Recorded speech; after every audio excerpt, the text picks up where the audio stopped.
And folks, it's now my distinct pleasure to introduce to you the team from St. Vincent, who is going to present on the volcano eruption and the aftermath. DGM Brian will lead off. Brian, you can take it from the lectern. Good, is it still morning? Good afternoon, everyone. Bon après-midi. I don't know how to say that in Dutch, so hello, everyone. For the next 2 hours, oh, sorry, that's just a joke. Today, April 8th, is exactly 1 year since the commencement of the volcanic activity in St. Vincent and the Grenadines. On 8th of April, 2021, there was an explosive activity at the volcano. And for the next 2 weeks, there were a series of volcanic eruptions. As you could imagine, our lives were totally changed, and it was a rough time for all of St. Vincent. However, out of bad comes good. And one of the good things that happened to us in St. Vincent, well, one of the good things that happened to the Rotary clubs in St. Vincent was that, believe it or not, the volcanic activity brought us closer together. Before the eruption, we were 3 different clubs going in 3 different directions. Now we are united as a Rotary family.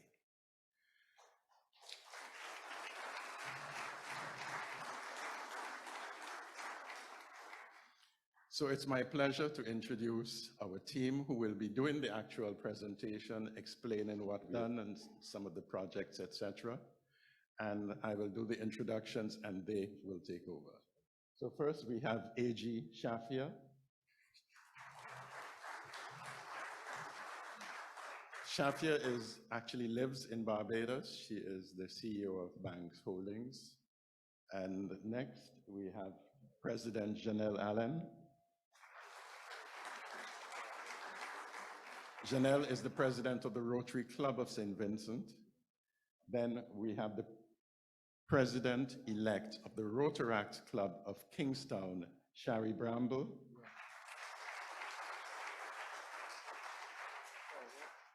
We were supposed to have a member of the Rotary Club of St. Vincent South. Unfortunately, she couldn't make it.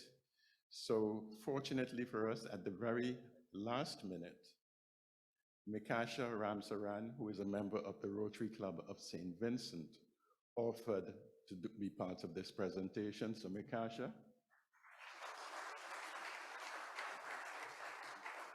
And the person I'll be handing over to right now is Daniel Campbell, who is our president-elect. Now, Daniel, last year at this time, was going through a very challenging time. There were a lot of issues that he had to deal with, some very sad ones, some very frightening ones. I will tell you 2 of the sad ones first. Daniel contracted COVID-19 and had to deal with it. And a very sad one, he lost his father just before the eruptions. Now for the frightening one. Daniel got married just before the eruptions. So, over to you, Daniel.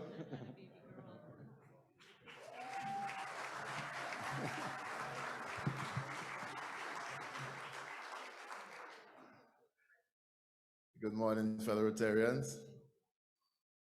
Well, the good one is I have my first baby girl in June, so. And she just started walking, so I'm happy. All right, you can go right to the presentation.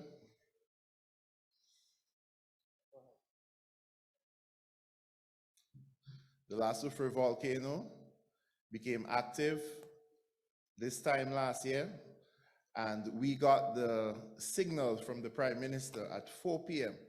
on the 8th of April that we have to evacuate. Over 20,000 people, 1/5 of the population of St. Vincent, started to evacuate on the 8th of April, and on the 9th, we had our first explosive eruption. This first eruption caused a plume of over 10 kilometers high, some of the ash which you would have felt here in Barbados, and you still probably seeing the effects of that. And we had subsequently 31 eruptions over the next 2 weeks, and hundreds of earthquakes and seismic activity. Persons were split between public shelters and private shelters, which were fully supported by the Rotary Club. I was managing the warehouse that provided food and supplies for all of the public shelters, and the Rotarians managed 4 other warehouses. Rotarians are people of action. There were 3 phases: the basic needs phase, followed by the resettlement phase, followed by what we call the return to normalcy phase. And I will invite my fellow Rotarian, Mikasha, to talk about the basic needs phase. Good morning, everyone. So right after the eruption, obviously, people were moved out and they were put into shelters. As President-elect Daniel said, there were public shelters and private shelters. Most of the people were supposed to go into public shelters, but a lot of them had made arrangements prior to stay in private shelters. So logistically, it made it a lot more difficult for us to get food and water to people, because now instead of dealing with, maybe 10 or 20 shelters, it was a lot more than that. Basic needs obviously included water, food, clothing, diapers for the elderly and for babies, and also some very interesting ladies' undergarments as well. Those were donated. And a lot of funds were also donated. So the money that came in at that point in time, we used to purchase more food for the people in those shelters. And we had a really good logistical system set up with other private sector entities that we can work with, so we didn't have to duplicate on who got supplies. I have to say that at that point in time, I recognized the extraordinary power of Rotary. As Brian said, we were a Rotary family. We came together. The team was amazing. But it wasn't just Rotary in St. Vincent, it was Rotary across the district and also internationally. And we got the most incredible support because each Rotarian brings with them a network that can mobilize very, very quickly. So I thank all of you here to the district for the help that you gave us in that period where we needed critical aid. Thank you.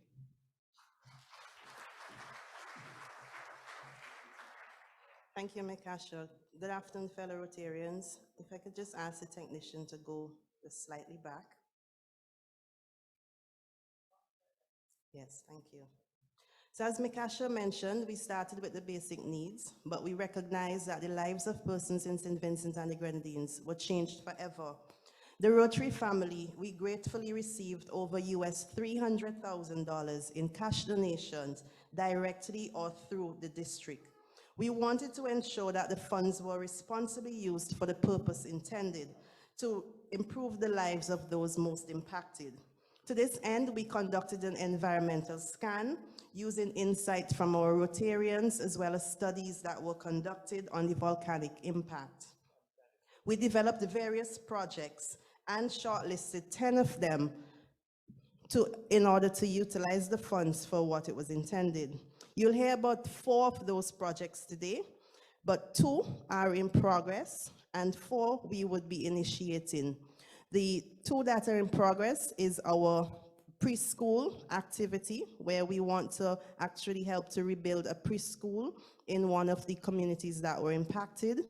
We also work with a group out of Ohio, District 6600, to start what we call a MESA, which is to supply medical equipment, but you'll hear more about that as well.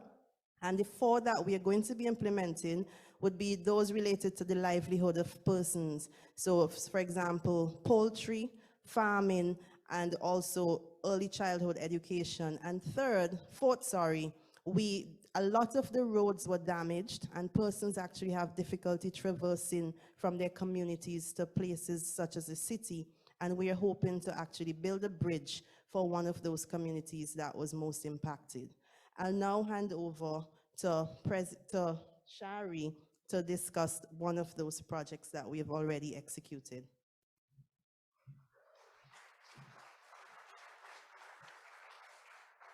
Hello, everyone. I am to discuss the empowerment of women through vocational skills project that was already completed by the Rotary Clubs of St. Vincent and the Rotary Club of South. The primary objective of this project was to empower and equip qualified and unskilled women within the affected communities with trade skills in male-dominated fields. One of the successful applicants of this project became so enthused that she actually became a prospective member of the Rotary Club of Kingstown. Yes, so those trades include agricultural science and entrepreneurship, architecture and building construction, and so on. The Male Enrichment Program, traditionally the people of the red zone and the orange zone, are dependent on fishing, livestock, and agricultural farming for income. However, many of the people in the communities are unemployed. The objective of this project is to provide tuition funding in areas such as electrical installation to help the unemployed men within these communities to acquire skills needed to gain employment.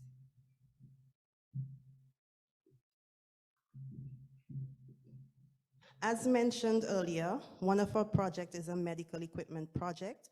The Medical Equipment and Supplies Abroad, also known as MESA, is an affiliated organization of Rotary District 6600. MESA's mandate is to provide supplies, medical supplies, where a need exists.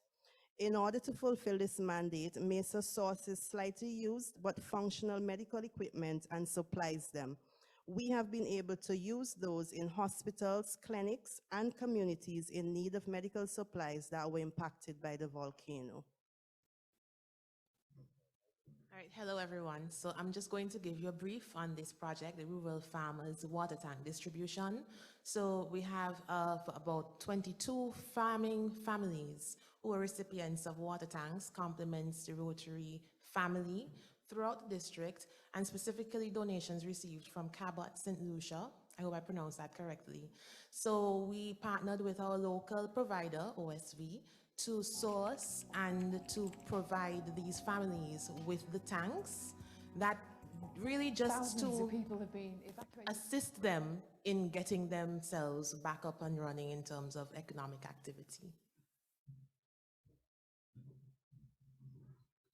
Thank you, President Janelle. We'll now watch a video on one of the major projects that we implemented, the housing projects. If you can go back slightly, please, technician.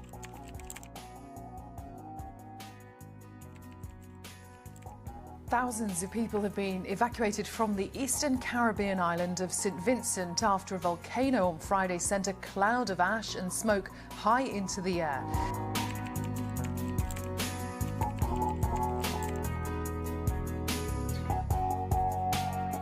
54 persons from villages in North Windward and North Leeward, whose homes were affected by the eruption of La Soufrière volcano, are the beneficiaries of building materials. The building material vouchers worth $3,000 EC each, redeemable at Correa's Hazels Inc., were handed over today under the Rotary family and the St. George Lodge housing project, which seeks to assist the Red Zone residents to repair their homes. The program is valued at $170,000 EC. My name is Obitana Elvin Barrett, St. Vincent. This one is harder than the first one. People had to move out. When the time, yeah, I've been moved the last time. I was right, but not so long. You stay, but you stayed long this time. Because you have to get bed to sleep on. Because when you see fire up in the sky and thing and all, so See people running with the children and some falling down and all kind of thing, yeah. People start to pack up and the boats start to come, you know, and everybody start to move out. I feel bad, I feel good for somebody come to assist me, to help me. My name is Selma Williams. I am living in Kane Garden, Fancy. No, well, I was evacuated the same day the volcano erupted. I went to camp the same Thursday evening. Well, when we went camp and the hurricane came, it damaged the roof, and then everything, most things, some things get wet up, maybe you have to throw it out the thing. Because by the time me hear news and we get a boat for come, certain things be done spoil. I am very grateful for whatever the Rotary Club has given to me. My name is Sandra Stick. I live from Fancy. Well, the Thursday afternoon, me and my mister was in the mountain reaping some carrots and cabbage. So when I came home, I didn't have no radio. I see people moving up and down. So I asked, well, what's going on? The Prime Minister said everybody have to remove. I go over by the clinic and I get a van late in the night. Me and one of my grandchild, and well, the $3,000, we thankful for it, although we ain't get it in we hand. But the material that we go and take, we will able to change this part of the roof. Because we had enough produce over by the land. We had ginger, cassava was to reap, cabbage, carrot, pepper, pumpkin, all those things we had. And we lose everything. I am Esther Louise from Fancy, born in Fancy, raised in Fancy. And the only time I move out from my village is when they suffer. We spend about 5 months in camp. But it was good and it was bad. Sometimes it was good and sometimes it was bad. When we come up and I watch the room, when I watch my bed and everything, I had to throw the bed, pillow, everything I do and burn them up. Because if you see how the ashes do, oh yes. And I can tell the Rotary Club about the voucher I get. And I am so very thankful because it will help me a lot on my house.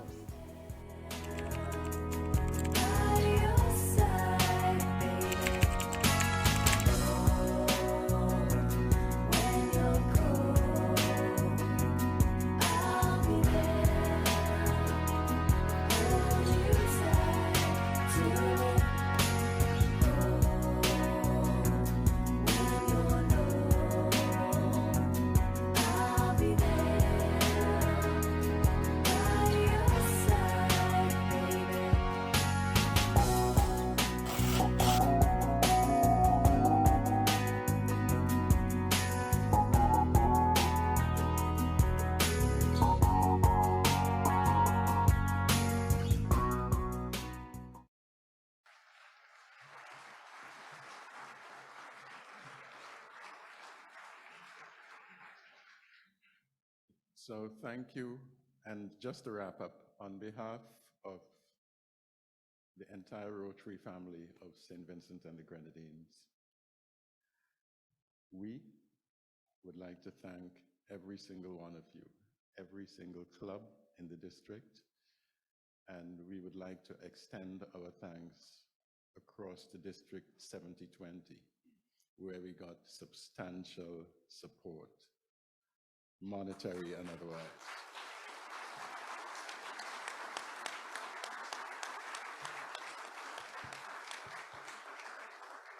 Now, I know a certain past district governor is going to be very upset with me for mentioning his name, but I think we could not leave this stage without mentioning PDG.